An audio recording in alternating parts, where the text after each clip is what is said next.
Hello students, हमने पिछली class में पढ़ा था ट्रिग्नोमेट्रिक वैल्यूज़ की टेबल के बारे में। जो ट्रिग्नोमेट्रिक रेशियो की जो वैल्यूज़ होती हैं उनमें हमने कुछ टेबल पढ़ी थी, जिसमें 0 डिग्री, 30 डिग्री, 45 डिग्री, 60 डिग्री और 90 डिग्री की वैल्यूज़ थी। उनमें सबकी वैल्यूज़ थी हमारे पास साइन, कोस, टेन, कोसेक, सेक, कोट। सबकी वैल्यूज़ हमने उसमें टेबल में लिखी थी। तो वो सब वैल्यूज़ अगर हमें याद हैं तो हम इन क्वेश्चंस को इजीली कर सकते हैं। बाकी हमने ये वाले क्वेश्चंस पहले भी करे हुए हैं, मगर उनमें जो वैल्यूज़ यहाँ पे गिवन होती थी वो ट्रिग्नोमेट्रिक टेबल में से नहीं थी। वो सब वैल्यूज़ हम पाइथागोरस थ्योरम का यूज़ करके बनाते थे या फिर ट्रिपलेट यूज़ करते थे। बट इनमें ट्रिपलेट नहीं लगेगी, पाइथागोरस थ्योरम लगाने की ज़रूरत नहीं है, क्योंकि अगर हमें टेबल याद है तो हम इन क्वेश्चन को डायरेक्टली कर सकते हैं। तो सबसे पहला हमारा क्वेश्चन जो है वो ये है, if sine theta equals to √3/2। तो फाइंड करना है cos square plus tan square. तो उसके लिए सबसे पहले हमें देखना पड़ेगा कि साइन में √3/2 कितने डिग्री पे होता है। जैसा कि हमने टेबल में देखा होगा, पिछली क्लास में लिखा भी था हमने कि थीटा की वैल्यू अगर 60 डिग्री हो तो साइन की वैल्यू वहाँ पे √3/2 होती है। तो अब हमें पता लगा कि थीटा की वैल्यू अगर हम 60 डिग्री पुट करेंगे तो इसकी वैल्यू फाइंड कर सकते हैं। तो यहाँ पे थीटा की वैल्यू पुट कर दो 60 डिग्री। तो cos 60 की वैल्यू क्या होती है? ये बना cos square 60 plus tan square 60। cos 60 की वैल्यू क्या थी? 1/2। टेन 60 की वैल्यू क्या थी? √3। अब इनके ऊपर स्क्वेयर है तो स्क्वेयर लगा देंगे। 1/2 का स्क्वेयर क्या होता है? 1/4। 1 का स्क्वेयर तो 1, 2 का स्क्वेयर 4। √3 का जब स्क्वेयर करेंगे तो रूट से स्क्वेयर कैंसिल हो जाएगा। तो हमारा आंसर यहाँ पे आया 3। अब इनको अगर प्लस करते हैं तो हमारा आंसर क्या आता है? 4 3 जा 12 प्लस 1 13/4। वो हम एलसीएम लेके भी कर सकते हैं। 4 और 1 का एलसीएम 4 लेके भी हम इसको सॉल्व कर सकते हैं। तो हमारा फाइनल आंसर आया 13/4। तो इस तरीके से हम ट्रिग्नोमेट्रिक टेबल की वैल्यूज़ का भी यूज़ कर सकते हैं। अब आते हैं अपने नेक्स्ट क्वेश्चन पे। इसमें हमें टेन थीटा की वैल्यू गिवन है और फाइंड करना है sine square theta plus cos 2 theta. तो जैसा कि हमने पिछले क्वेश्चन में किया था बिल्कुल सेम वैसे ही हम इसको भी करेंगे। सबसे पहले हमें पता लगाना पड़ेगा थीटा की वैल्यू। थीटा की एक ऐसी वैल्यू जिसमें टेन की वैल्यू 1 आ जाए। तो वो भी हमारे पास टेबल में लिखी हुई है। टेन में 1 कहाँ पे होता है? 45 डिग्री पे। तो यहाँ पे हमारा जो थीटा है उसकी वैल्यू आ जाएगी 45 डिग्री। तो अब हम ये वैल्यू अपने क्वेश्चन में पुट कर देंगे। साइन स्क्वेयर 45 प्लस कोस, यहाँ पे 45 रखेंगे, इनटू में 2 है तो बन जाएगा 90। अब साइन 45 की वैल्यू फिर से हम अपनी टेबल में से यूज़ करेंगे। साइन 45 की वैल्यू क्या है? 1/√2। उसके ऊपर स्क्वेयर लगाएंगे। कोस 90 की वैल्यू, वो टेबल में क्या है हमारी? कोस 90 की वैल्यू 0। 1/√2 का स्क्वेयर, तो पहले 1 का स्क्वेयर 1 होता है। √2 का जब स्क्वेयर करते हैं तो रूट से स्क्वेयर कैंसिल, तो अपॉन में 2 रह जाएगा। अब प्लस 0 लिखने का फ़ायदा होता ही नहीं है, क्योंकि 0 में कुछ भी प्लस करो वो आंसर सेम रहेगा। तो हमारा आंसर आया 1/2। बस अगर हमें टेबल याद है तो ये सब क्वेश्चंस हम इजीली कर सकते हैं। अगर टेबल की वैल्यूज़ याद नहीं है तो आप पिछली क्लास की थोड़ी प्रैक्टिस करिए। पिछली क्लास में जो गिवन है वो उन सब की थोड़ी प्रैक्टिस करो, उनको रिवाइज करो, अच्छे से लर्न करो, जिससे कि ये सब क्वेश्चंस हमारे लिए ईजी बन जाए।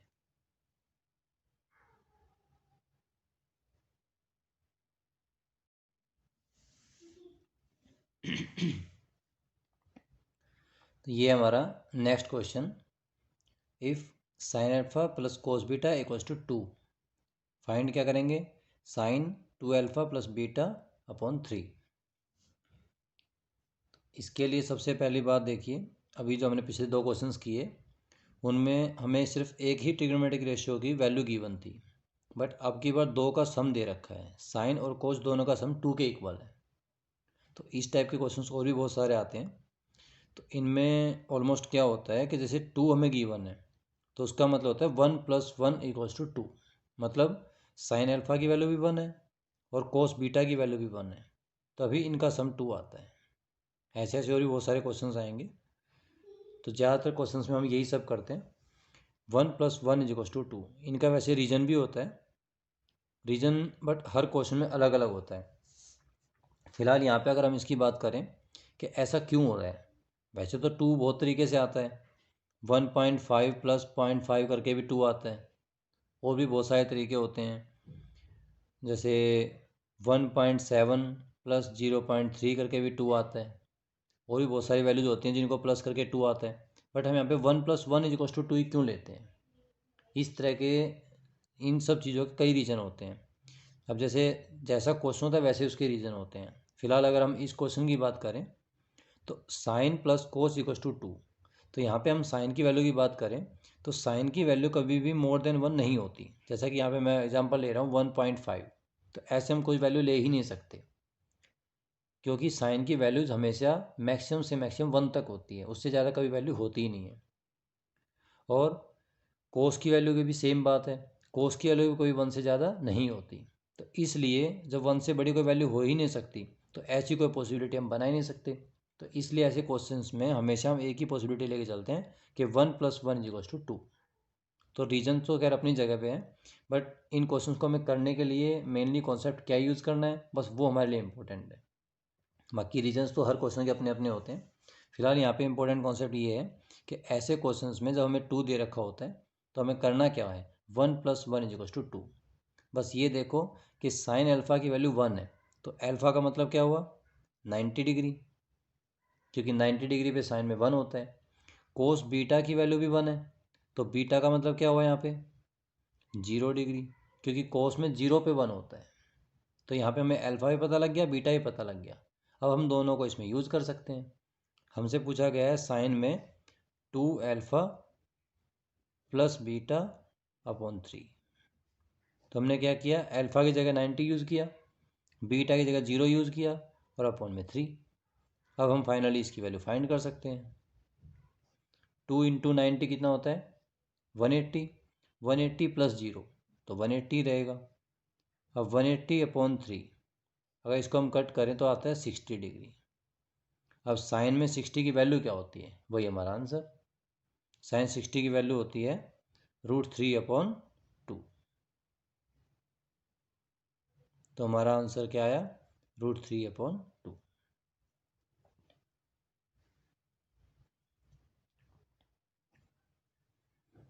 तो इस तरीके के भी कुछ क्वेश्चंस होते हैं जिनमें हमारे पास एक क्वेश्चन में 2 गिवन होता है, तो उनमें हमेशा क्या करते हैं 1 + 1 = 2, और उसी के अकॉर्डिंग फिर हम थीटा की वैल्यूज पता लगा लेते हैं और उसी के अकॉर्डिंग फिर हम फाइनल आंसर पुट कर लेते हैं।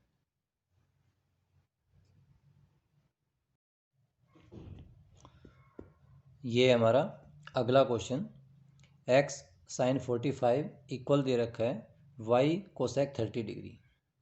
x में sin 45 की वैल्यू x इंटू साइन 45 की वैल्यू हमारे पास इक्वल है y इंटू कोसेक 30 के, और हमें फाइंड क्या करना है, x⁴/y⁴। तो सबसे पहले तो हमारे पास एंगल्स गिवन है, तो हमें डायरेक्ट वैल्यू पुट कर देनी है, x इंटू साइन 45, साइन 45 की वैल्यू क्या होती है, 1/√2। इधर y इंटू कोसेक 30, कोसेक 30 की वैल्यू क्या होती है, 2। ये सब वैल्यूज हमें टेबल के अकॉर्डिंग याद होनी चाहिए। अगर याद नहीं है तो हमें साइड बाय साइड टेबल बना के रखनी पड़ेगी।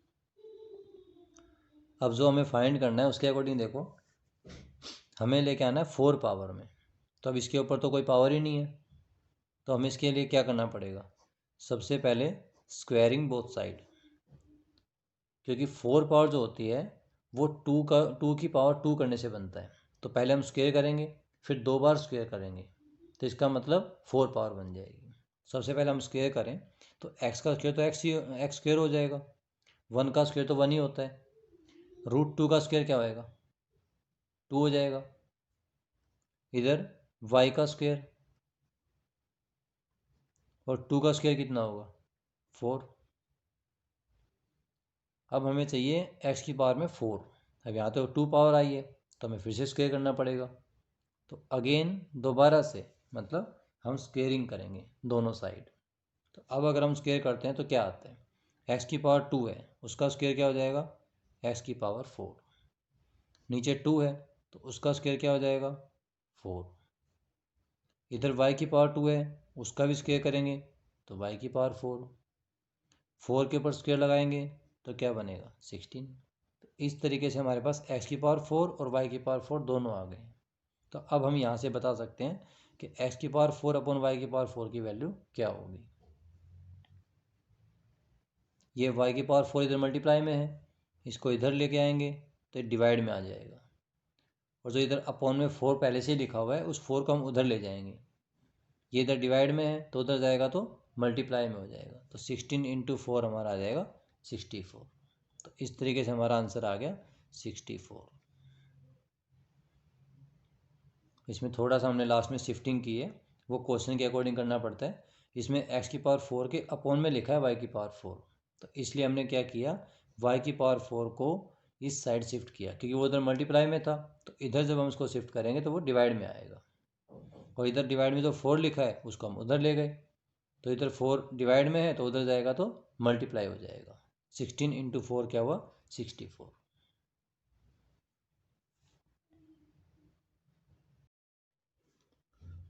अब आते हैं अगले क्वेश्चन पे। If sine a minus B equals to 1/2 and cos a plus B equals to 1/2, then find the value of b। हमें ओनली b की वैल्यू फाइंड करनी है। जनरली यहाँ पे a और b जो होते हैं वो हमारे पास एक्यूट एंगल्स होते हैं। बाकी क्वेश्चन में गिवन भी होता है कि सब एक्यूट एंगल्स हैं, क्योंकि हमने अभी तक जितना भी पढ़ा है वो सब एक्यूट एंगल्स में ही पढ़ा है। एक्यूट एंगल्स का मतलब होता है 90 डिग्री से छोटी वैल्यूज, जैसे 30, 60, 45 जो भी हमने यूज़ करी हैं टेबल के अंदर, वही सब वैल्यूज। तो उन्हीं में से हमें बताना है कि b की जगह पे क्या होएगा, मतलब b की वैल्यू क्या होएगी जिससे sine a minus B half आ जाए और कोस a प्लस बी भी हाफ आ जाए। सबसे पहले हमें यहाँ पे यूज़ करना है 1/2 के लिए। साइन में 1/2 कितने डिग्री पे होता है, 1/2 होता है 30 डिग्री पे। तो यहाँ से हमें क्या पता लगा कि a minus B equals to 30, क्योंकि दोनों साइड साइन साइन तो इक्वल हो ही गया। तो a माइनस बी का मतलब क्या बन गया, 30 डिग्री। सेम ऐसे ही अगर हम कोस वाले केस में देखें, cos a plus B is equals to half लिखा हुआ है। तो कोस में हाफ कितने पे होता है, वो होता है 60 डिग्री पे। तो मतलब यहाँ पे कोस कोस दोनों साइड सेम है, तो यहाँ से हमें पता लगा कि a plus B is equals to किसके हैं, 60 डिग्री के। तो a प्लस बी 60 और इधर a माइनस बी 30। हमको ये भी कह सकते हैं कि a और b दो वैल्यूज़ हैं, उनका डिफरेंस तो 30 है और उन दोनों का सम 60 है। तो आपने ऐसा अर्थमेटिक में पढ़ा होगा, और जिसको नहीं पढ़ा है, सॉरी जिसने नहीं पढ़ा है उसके लिए अभी समझने का इम्पोर्टेंट पॉइंट है यहाँ पे कि जब हमारे पास कोई दो वैल्यूज़ का सम और उनका डिफरेंस होता है तो उनमें से हम दोनों वैल्यूज़ डायरेक्टली फाइंड कर सकते हैं। कैसे, हमें निकालनी है यहाँ पे b की वैल्यू। अब वो दिखाई दे रहा है कि b हमारे पास यहाँ पे छोटी वैल्यू है, क्योंकि a माइनस बी करके 30 आया है, तो b छोटी वैल्यू हो गई और a हमारी बड़ी वैल्यू हो गई। तो छोटी वैल्यू अगर हमें निकालनी है, सम और डिफरेंस दोनों हमारे पास हैं और छोटी वैल्यू हमें निकालनी है, तो उसके लिए हम क्या करते क्या हैं, इन दोनों को माइनस करके उसका हाफ कर देते हैं। 60 और 30 को माइनस करेंगे तो कितना आएगा, 30। फिर उसका हाफ करेंगे तो हमारी वैल्यू निकल के आएगी b की। तो b इज इक्वल्स टू 15। ऐसा कुछ अगर हमें बड़ी वैल्यू निकालनी हो, मतलब a की वैल्यू निकालनी हो, तो उसमें भी हम कर सकते हैं। इन दोनों को ऐड करके उसका हाफ, 30 और 60 को ऐड करो पहले तो कितना बनेगा, 90। अब 90 का हाफ करेंगे तो क्या आएगा, 45। तो इस तरीके से हम ए की वैल्यू भी फाइंड कर सकते हैं। सम और डिफरेंस को ऐड करके हाफ करोगे तो बड़ी वैल्यू आएगी, और इन दोनों को अगर सब्ट्रैक्ट करके हाफ करोगे मतलब माइनस करके हाफ करोगे तो छोटी वैल्यू आएगी। इस तरीके से हम दोनों वैल्यूज फाइंड कर सकते हैं। बाकी जिसने अच्छे से मैथ पढ़ा होगा 10th क्लास तक या 10th क्लास का मेन कॉन्सेप्ट पढ़ा होगा उसको पता होगा ये सब एलिमिनेशन होता है। देखो मैं आपको बता भी देता हूँ, a minus B is equal to 30 degree, a plus B is equal to 60 degree. इसको अगर एलिमिनेशन से करोगे तो minus B plus B cancel हो जाएगा, a plus A 2a, 60 plus 30 90। तो a की वैल्यू कैसे आई 90/2, मतलब उन दोनों को ऐड किया फिर उसका हाफ किया। तो इस तरीके से हमने a की वैल्यू फाइंड करी। सेम ऐसे अगर हम इनको सब्ट्रैक्ट करके निकालेंगे तो उससे हमारी b की वैल्यू निकल के आएगी। तो उसी चीज़ को हम कंपटीशन में डायरेक्ट यूज़ करते हैं, क्योंकि हमारा टाइम जो है वो इस चीज़ को करने में वेस्ट होता है। इतना हम एक्स्ट्रा टाइम यूज़ करेंगे, इसकी बजाय हम इसको डायरेक्टली जल्दी कर देंगे। तो इसलिए हम डायरेक्टली करने के लिए ये सब स्टेप्स स्किप कर देते हैं और सीधे सीधे क्या करते हैं, इन दोनों को ऐड करके हाफ कर दो और माइनस करके हाफ कर दो। अगर माइनस करके हाफ करोगे तो छोटी वैल्यू आएगी, ऐड करके हाफ करोगे तो बड़ी वैल्यू आएगी। तो इस तरीके से हमारा फाइनल आंसर क्या हुआ 15 डिग्री, क्योंकि इसने पूछा था बी की वैल्यू बताओ।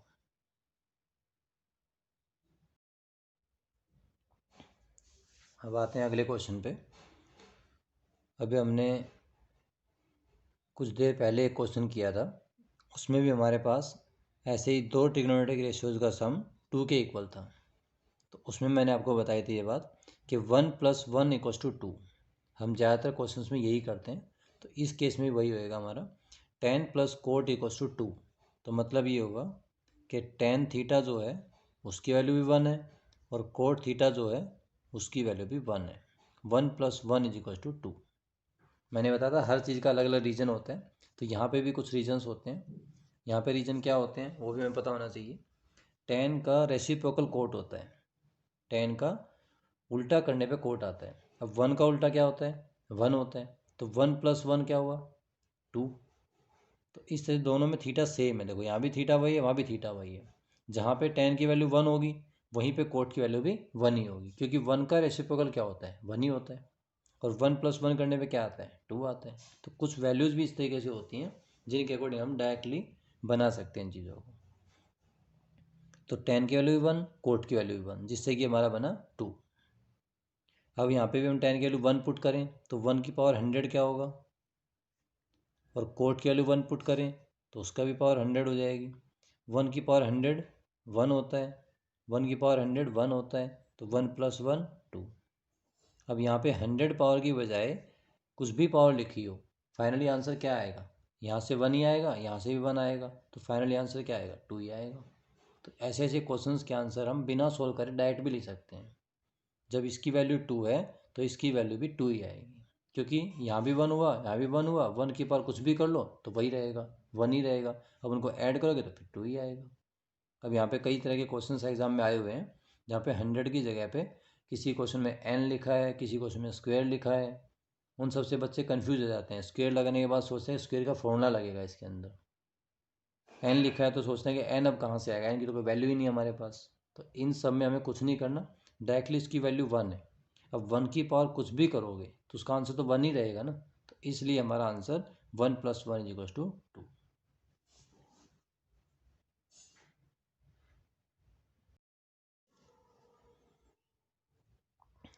देखिए ये भी बिल्कुल सेम पिछले क्वेश्चन के जैसा ही है। sin + cosec = 2।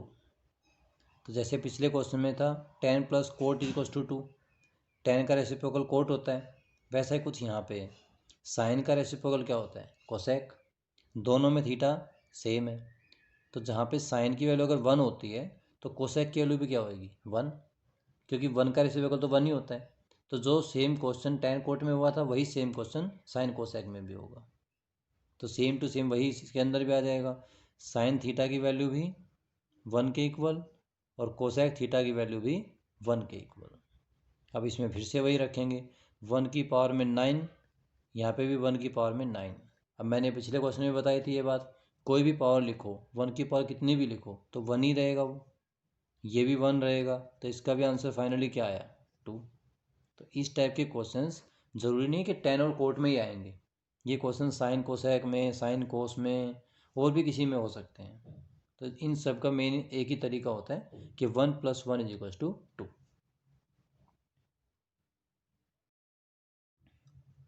अब आते हैं अपने नेक्स्ट क्वेश्चन पे। इसमें है हमारे पास tan - कोट = 0। तो पिछले में देखो 1 + 1 = 2 आया था, हमारे प्लस था, यहाँ पे क्या है माइनस है। तो यहाँ पे क्या होगा, दोनों सेम होंगे तभी तो माइनस करके 0 आएगा ना। तो वही वाली बात यहाँ भी आती है, 1 - 1 = 0। हम ये मान सकते हैं क्योंकि जो tan है उसका रेसिप्रोकल कोट होता है और 1 का रेसिप्रोकल 1 ही होता है। तो एक सेम वैल्यू 1 ही हो सकती है जिसका रेसिप्रोकल करने पे सेम वही नंबर आ जाए। बाकी सबके रेसिप्रोकल अगर करोगे, उल्टा अगर करोगे तो वैल्यूज चेंज हो जाती हैं। जैसे 2 का रेसिप्रोकल 1/2 तो अलग हो गया, लेकिन 1 का रेसिप्रोकल क्या होता है, 1 ही होता है। तो इसलिए यहाँ पे भी हमारे पास 1 और यहाँ पे भी हमारे पास 1, जिससे कि 1 - 1 करने से 0 बन रहा है। अब हमें देखना है कि tan में 1 कितने डिग्री पे होता है। अब tan की वैल्यू तो 1 हो गई, बट उसमें थीटा क्या होगा, थीटा आएगा यहाँ पे 45 डिग्री, क्योंकि 45 डिग्री पे ही tan की वैल्यू 1 होती है। तो अब हमें थीटा की वैल्यू अगर पता लग गई है तो अब हम इसकी वैल्यू भी फाइंड कर सकते हैं। अब इसमें हम थीटा की जगह 45 रखेंगे तो हमारा आंसर आ जाएगा, sine theta plus cos theta, मतलब साइन 45 प्लस कोस 45। अब साइन 45 की वैल्यू क्या होती है 1/√2, प्लस में कोस 45 की वैल्यू क्या होती है 1/√2। दोनों की वैल्यू सेम होती है। अब इसको प्लस कैसे करेंगे, √2 का एलसीएम आ गया, 1 + 1 2, 2/√2। अब 2/√2 को सॉल्व करके क्या आता है, 2 का मतलब होता है √2 × √2, और अपोन में भी क्या लिखा है √2, तो √2 से √2 कैंसिल, तो आंसर क्या है हमारा √2। तो यहाँ से हमें क्या पता लगा, 1 - 1 = 0 करने से हमें पता लगा tan की वैल्यू अगर 1 है तो थीटा की वैल्यू क्या होगी। हमने यूज़ किया थीटा की वैल्यू को। अब थीटा की वैल्यू वही वाली बात आती है, हमें टेबल से ही पता लगेगी। हमें टेबल अच्छे से लर्न होगी तो हम बता सकते हैं कि किस थीटा की वैल्यू पे tan की वैल्यू 1 होती है। अब करते हैं अपना next question. If sin square alpha plus sin square beta = 2, then find cos alpha plus beta upon 2। तो है तो इसमें वही = 2, बट इसमें क्या आ गया आपकी बार स्क्वेयर्स आ गए। अब मैं बताता हूँ आपको, जिस क्वेश्चन में 2 आ गया चाहे उसमें स्क्वेयर हो चाहे बिना स्क्वेयर के हो, फाइनली बनेगा वही 1 + 1 = 2। करना हमें उसी तरीके से है। ऑलमोस्ट इन सब क्वेश्चंस में यही होता है ट्रिग्नोमेट्री में, जहाँ भी हमारे पास 2 दिखाई दे तो वो 1 + 1 = 2 ही होता है। अब यहाँ पे साइन स्क्वेयर अल्फ़ा की वैल्यू 1 है, तो पहले ये देखो साइन अल्फ़ा की वैल्यू क्या है 1, 1 का स्क्वेयर करेंगे तभी तो 1 आएगा ना, किसी और का स्क्वेयर करके थोड़ी ना 1 आ जाएगा। तो इसका मतलब साइन अल्फ़ा की वैल्यू 1 कितने डिग्री पे होती है 90 डिग्री पे, तो अल्फ़ा हमारा क्या हुआ 90 डिग्री। सेम वही बात यहाँ भी है, साइन स्क्वेयर बीटा की वैल्यू भी 1 है, तो वही साइन बीटा की वैल्यू भी 1 ही होगी, तभी तो 1 का स्क्वेयर करके 1 आया है। तो मतलब बीटा की वैल्यू भी क्या हुई 90 डिग्री। तो यहाँ पे हमारा अल्फ़ा जो है वो भी 90, बीटा जो है वो भी 90। तो अब जो हमें फाइंड करना है उसमें रख दो, कोस में अल्फ़ा प्लस बीटा अपॉन 2। तो अल्फ़ा की जगह भी 90, बीटा की जगह भी 90 अपॉन में 2। तो क्या आ गया कोस 90 + 90 180 अपॉन 2। इसको कैंसिल करोगे तो ये आ गया 90। तो कोस 90 की वैल्यू क्या होती है, कोस 90 होता है 0। तो हमारा आंसर आया फाइनली 0।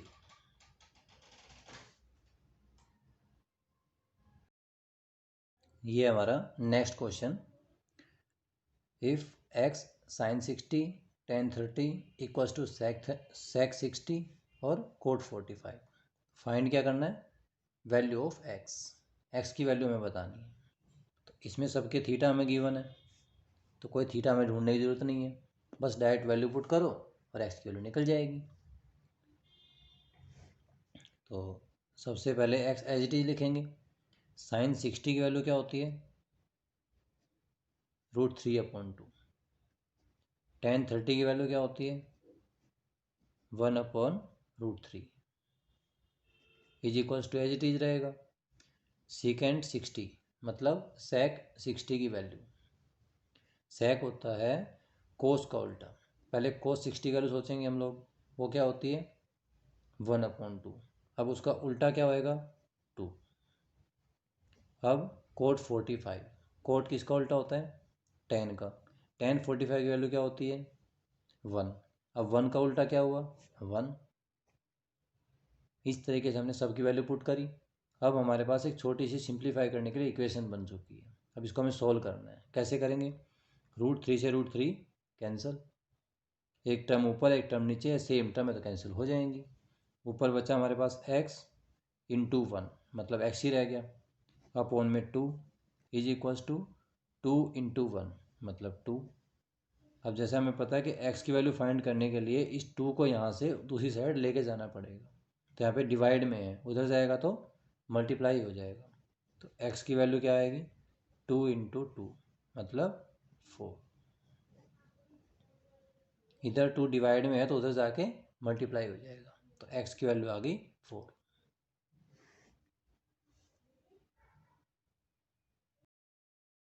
हमारा नेक्स्ट क्वेश्चन है cos square alpha plus cos square beta is equal to 2 अगर हमारे पास गिवन हो तो फाइंड हमें करना है tan cube alpha plus sign की पावर 5 बीटा। तो वैसे थोड़ी देर पहले हमने एक ऐसा क्वेश्चन किया भी था जिसमें cos की जगह साइन थे, तो उसमें मैंने वही किया था 1 + 1 इज इक्वल टू 2। तो यहाँ पे वही होएगा 1 + 1 इज इक्वल टू 2। तो cos अल्फा की वैल्यू 1, तो कितने डिग्री पे होती है?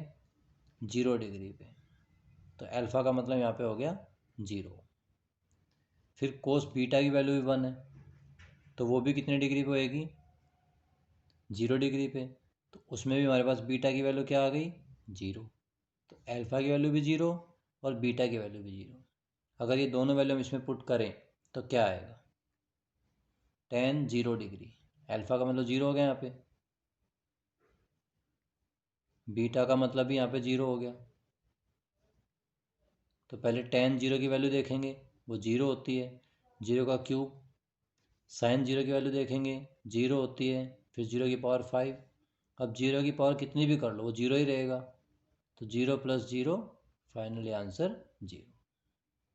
तो बिल्कुल सेम पिछले क्वेश्चन की तरह हमने ये चीज़ करी, जैसा हमने साइन में किया था वैसे ही हमने कोस में किया है। बस यही देखना है कि 1 जो होता है वो कितने डिग्री पे होता है। 1 + 1 करके 2 आ रहा है, तो 1 कितने डिग्री पे होता है? 0 पे। साइन वाले केस में 1 कितने डिग्री पे होता है? 90 डिग्री पे। तो उसमें हमने अल्फ़ा बीटा जो भी लिया था उसकी वैल्यू 90 यूज़ करी थी, और इसमें जो हमने यूज़ करी है वो 0 डिग्री यूज़ करी है। हमारा नेक्स्ट क्वेश्चन है if tan a + b √3 and tan a - b 1/√3 then find the value of a। अभी हमने ऐसा क्वेश्चन साइन कोस में भी किया था जिसमें हमें साइन और कोस की कुछ वैल्यूज़ दी हुई थी 1/2 1/2 करके कुछ, और हमें फाइंड करना था b की वैल्यू। अब हमें फाइंड करनी है a की वैल्यू। तो बिल्कुल वही वाला सेम कॉन्सेप्ट यूज़ करेंगे हम। सबसे पहले तो ये देखेंगे कि tan में √3 कितने डिग्री पे होता है। तो जैसा हमने टेबल में लर्न करा होगा आपने, tan में √3 कितने डिग्री पे होता है? 60 डिग्री पे। तो यहाँ से हमें पता लग जाएगा tan a + b is equal to tan 60 अगर हम लिखते हैं तो tan तो दोनों साइड सेम है, ये तो एक तरह से कट गया, तो a + b की वैल्यू क्या आ गई हमारी? 60 डिग्री। तो वैसा ही कुछ हम tan a - b से भी कर सकते हैं। यहाँ पे लिखा है tan a - b और उसमें लिखा 1/√3, तो tan में 1/√3 कितने डिग्री पे होता है? वो होता है 30 डिग्री पे। तो सेम वही इसके अंदर भी हो गया, tan से tan कटा, तो a - b की वैल्यू क्या बन गई? 30 डिग्री। तो उस क्वेश्चन में भी हमने यही चीज़ की थी इसमें भी सेम वही चीज़ आ गई है, दो एंगल्स का या फिर दो वैल्यूज़ का सम हमारे पास है और डिफरेंस हमारे पास है। अब हमें निकालने इसमें ए की वैल्यू। तो पहले ये देखेंगे कि ए हमारे पास बड़ा है छोटा। इसमें ए में से बी माइनस हुआ है तो इसका मतलब ए बड़ा है। तो बड़ी वैल्यू निकालने के लिए क्या करना होता है, इनको ऐड करके उसका हाफ, 60 और 30 को ऐड करोगे तो क्या आएगा 90। अब 90 का हाफ करेंगे तो कितना आएगा 45। तो ए की वैल्यू आ गई हमारी 45 डिग्री। जैसा कि हमने पिछले क्वेश्चन में भी सेम यही चीज़ की थी। जब छोटी वैल्यू निकालनी होती है तो इनको माइनस करके हाफ करते हैं, लेकिन जब बड़ी वैल्यू निकालनी होती है तो इनको ऐड करके हाफ करते हैं। तो हमने 60 और 30 को पहले ऐड किया, 60 + 30, फिर उसका हाफ किया, तो इस तरीके से हमारी वैल्यू 90/2 करके 45 डिग्री आ गई।